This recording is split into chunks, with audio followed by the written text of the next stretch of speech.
Good morning class. बेटा आज हम लोग मोल कॉन्सेप्ट स्टार्ट कर रहे हैं। मोल कॉन्सेप्ट में बेटा हम लोग जो बेसिक चीज़ें होती हैं, non volatility, molarity, mole fraction, ये क्या उसको हम डिफाइन करेंगे और उसके मैं एक एक न्यूमेरिकल बताऊँगा आपको। ठीक है, देखिएगा। तो पहला दिया है मोल कॉन्सेप्ट। तो मोल कॉन्सेप्ट में पहला पॉइंट है नॉर्मलिटी ऑफ सोल्यूशन। ठीक है, नॉर्मलिटी क्या होता है? It is the number of mole of the solute dissolved per liter of the solution. It is represented by capital M। ठीक है, मोलरिटी बराबर होता है mole of solute upon volume of solution in ml into 1000। ठीक है, अब देखिए numerical हम आपको लगा देते हैं। न्यूमेरिकल क्या बोल रहा है? 2.46 gram of NaOH, molar mass दिया गया 40, मोलर मास 40 दिया गया है, are dissolve in water and the solution is made to 100 centimetre cube और वॉल्यूमेट्रिक फ्लास्क। ये क्या लिखा हुआ? वॉल्यूमेट्रिक फ्लास्क लिखा। Calculate the molarity of the solution. Molarity इसकी डिफाइन करेंगे, देखो कैसे करेंगे। क्या क्या गिवन पहले ये देखेंगे बेटा। अमाउंट ऑफ NaOH कितना दिया गया? 2.46 ग्राम। वॉल्यूम कितना दिया गया? 100 centimetre cube. Mole of NaOH क्या होता है? Mass of NaOH upon molar mass. Mass क्या होता है? अब देखिएगा, NaOH का सोडियम कितना होता है? 23। हाइड्रोजन कितना होता है? 1। ऑक्सीजन कितना होता है? 16। तो कितना आ गया? 14। ये आ गया। मोलर मास कितना दिया गया आपको है? मोलर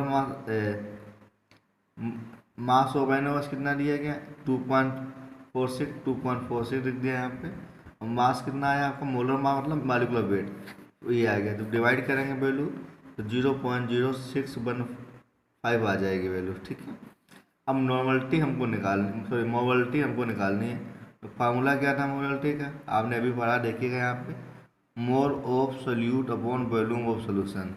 तो mole of NaOH upon volume of solution. कितना मोल इसका? 0.0615। तो 0.0615। वॉल्यूम कितना दिया गया आपको? 100। डिवाइड करेंगे कितने? 1000 से।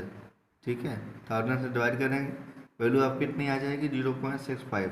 तो ये हमारी मोलरिटी का फार्मूला निकला है। ठीक, इसी प्रकार एक होता है मोलरिटी। देखिएगा दोनों में बेसिक डिफरेंस क्या होता है। यहाँ पर जो स्पेलिंग है MOLARITY, और जो हम ये आपको बताने जा रहे हैं, ये देखिएगा MOLARITY। ठीक, मोलरिटी बोलते हैं इसको, स्मॉल m से रिप्रेजेंट करते हैं। ठीक, इससे भी लोग मान लो एग्जाम में आ जाते हैं। इसको देखिएगा बेटा, अब देखो यहाँ पे दिया गया है it is the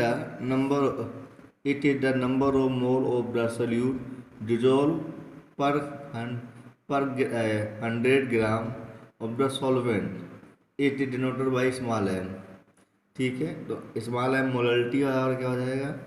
mole of the solute upon weight of the solvent in kg। यदि आप kg में नहीं लेंगे, ग्राम में लिखेंगे, तो m बराबर क्या हो जाएगा? मोल of solute upon mass of solvent in gram upon into 1000। ठीक है, ये न्यूमेरिकल इसका भी देख लेते हैं बेटा। अब इसका न्यूमेरिकल क्या बोल रहा है?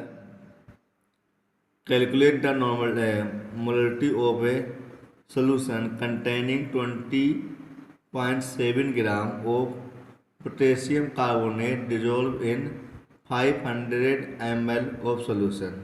ठीक है, यहाँ पे एज्यूम क्या किया है? Assume density of solution 1। Density इन्होंने एज्यूम कर लिया कि इसकी 1 होती है। अब देखिएगा, मास ऑफ सोडियम कार्बोनेट कितना दिया गया?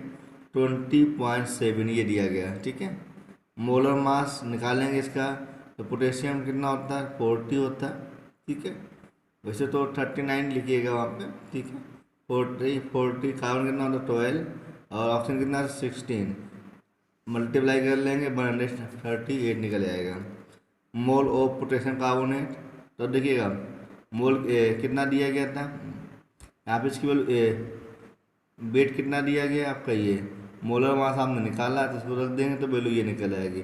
सिमिलर है, कोई चेंज नहीं किया। जैसे भी हम लोगों ने मोलरिटी का निकाला, उससे मोलरिटी का भी निकालना है। अमाउंट ऑफ मास अब देखो अमाउंट कितना दिया, 500 ml में डिजोल्व है। आप देखिएगा यहाँ पे क्या बोल रहा है, 500 ml डिजोल्व, कितना डिजोल्व है, 20.7। अब देखिए 500 ml में ये वैल्यू सेपरेट कर देंगे तो वैल्यू आएगी 479.3 ग्राम। अब इसको हम लोग क्या करेंगे, ml में फार्मूला आपका ये रखा है, mole of solution upon mass of dissolve in gram, तो ये रख देंगे वैल्यू 0.5। ये क्या आ गया आपका, मोल ऑफ सोल्यूट आ जाएगा। और यहाँ पे कितने में डिजोल्व किया, इतने में, ये कर दें तो वैल्यू आ जाएगी 0.313। ठीक है, अब हम लोग देखते हैं बेटा नेक्स्ट, इसी का नेक्स्ट है हम लोगों का मोल फ्रैक्शन। मोल फ्रैक्शन देखिए क्या होता है, बहुत इंपॉर्टेंट है, इससे भी निकल आते हैं। It is the ratio of number of mole of one component to total number, one component to the total number of mole solvent and solute present in solution. अब देखिएगा मोल फ्रैक्शन ऑफ कंपोनेंट, तो यहाँ पे क्या दिया, number of mole of the component upon total number of molecule all compound. अब देखिए mole fraction of solution XA है तो Na upon Na plus Nb। N क्या नंबर होता है, ये न्यूमेरिकल लगवाएंगे उससे समझ क्लियर हो जाएगा बेटा। एन एक्स बी हम लोग लेंगे, Nb upon Na plus Nb हो जाएगा। अब देखिए न्यूमेरिकल देखते इसका पहले, बहुत इंपॉर्टेंट है। Calculate the mole fraction of ethylene glycol in the solution containing 20% of ethylene glycol C2 लिखा हुआ, ठीक है बेटा, C2H6O2 बाई मास। ठीक है, अब देखो मोलर मास निकालिएगा, फिर मोलर मास निकालेंगे एथिलीन ग्लाइकॉल को। कार्बन कितने हैं 2, कितना मास होता है 12 इंटू 2। ठीक है, हाइड्रोजन कितने 6, 1 इंटू 6। ऑक्सीजन कितना 2 इंटू 16, ये आएगा 62। मोल ऑफ द कितना दिया गया, 20 दिया गया अपॉन मोलर मास कर देंगे, वैल्यू आ गया 0.322 मोल ऑफ वाटर। अब देखो 20% डिजोल्व किया, इसका मतलब क्या हुआ, 80% वाटर आपका, तो 80% वाटर है। वाटर का मास कितना होता है 18। हाइड्रोजन का मॉलिक्यूलर मास निकालना आता है ना आपको, H2 होता है, H2 का ऑक्सीजन 16, हाइड्रोजन 2, तो बराबर हो जाएगा 18। तो कर देंगे तो वैल्यू हमारी ये आ जाएगी 4.44। अब देखिएगा बेटा यहाँ पे एक्स ग्लाइकोल बराबर मोल of the ethylene glycol upon mole of the ethylene glycol plus mole of the water. तो आपको इसकी वैल्यू अभी निकाली है, मोल ऑफ ग्लाइकोल कितना था 0.332। अभी आपको इसकी भी वैल्यू पता है 0.32 इंटू 44, तो आ गया यहाँ पे वैल्यू 0.068। अब निकालने हैं वाटर का, निकालने ग्लाइकोल का निकालना है। वाटर का कितना था, अभी आपने निकाला था वाटर की वैल्यू यहाँ पे 4.44, तो 4.44 अपॉन, अब इन दोनों वैल्यू को ऐड कर दीजिएगा, ये वाली वैल्यू को, तो आपने ऐड कर दिया, फिर स्नान के लिए। अब देखो जो वैल्यू है इसको आपको क्या करना है 1 से सेपरेट कर देना। तो एक्स रहा वाटर, ये 0.68 ये आपकी वैल्यू है ग्लाइकोल की, तो सेपरेट कर देंगे 0.932 आंसर आएगा ये। ठीक है, अब इसके बाद बेटा एक और बचता है, उसको भी देख लेते हैं, जिसको हम लोग बोलते हैं नॉर्मलिटी, इम्पॉर्टेंट है। It is the gram number of it is the number of gram equivalent of the solute dissolve per litre of the solution. It is denoted by small n। ठीक है, नॉर्मलिटी बराबर क्या होता है, number of gram equivalent of solute volume of the solution in ml upon 1000। ठीक है, ग्राम equivalent of solute क्या होता है, molar mass upon equivalent mass, ये हम लोग कर चुके, कई बार भी आया है। अब देखिए एक सवाल इसका भी देख लेते हैं।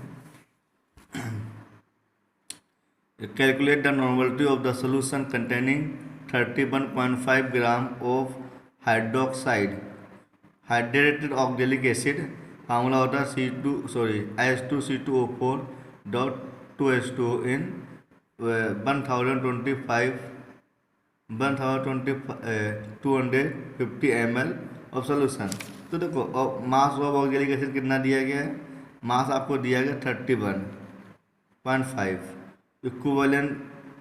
Equivalent of oxalic acid. अब देखिए इक्विवेलेंट क्या होता है, अब देखो जो वैल्यू आपको गिवन है उसका मालिकुलर वेट निकालेंगे इसका, तो आएगा, देखिए मैंने यहाँ पे निकाला है 126 आएगा। अब इक्विवेलेंट वेट पूछेगा तो मालिकुलर वेट से 2 से डिवाइड कर देंगे, ठीक है। तो वैल्यू आपके है 63 कर देंगे। वैल्यू आपको दिया है 1250 ml। नॉर्मलिटी फार्मूला रख देंगे यहाँ पे, क्या होता है नॉर्मलिटी का फार्मूला आपको होता है नंबर ऑफ ग्राम इक्विवेलेंट, तो यहाँ 0.5 आ जाएगा। वैल्यू आपका दिया गया है, डिवाइड कर देंगे, वैल्यू आ जाएगी 4.4 आ जाए, 0.4 आ जाए। तो ये आपकी नॉर्मलिटी हो गई। बेटा ये आपके बेसिक क्वेश्चन है, नॉर्मलिटी, मोलरिटी, मोल फ्रैक्शन, ठीक है। ये मैंने आपको मोल कॉन्सेप्ट में ही बता दिए हैं। हो सकता है किसी बुक में आपको ना भी दिया हो, 11th में किसी बुक में नहीं भी दिया है, किसी में दिया है, लेकिन हम आपको मोल कॉन्सेप्ट है ये हमने आपको पूरा बता दिया है। अब हमारे एक और चीज़ आता है इसमें, जिसमें हम लोग एम्पिरिकल फार्मूला पढ़ते हैं, तो मैं वो नेक्स्ट वीडियो में आपको बना के सेंड कर रहा, ठीक बेटा।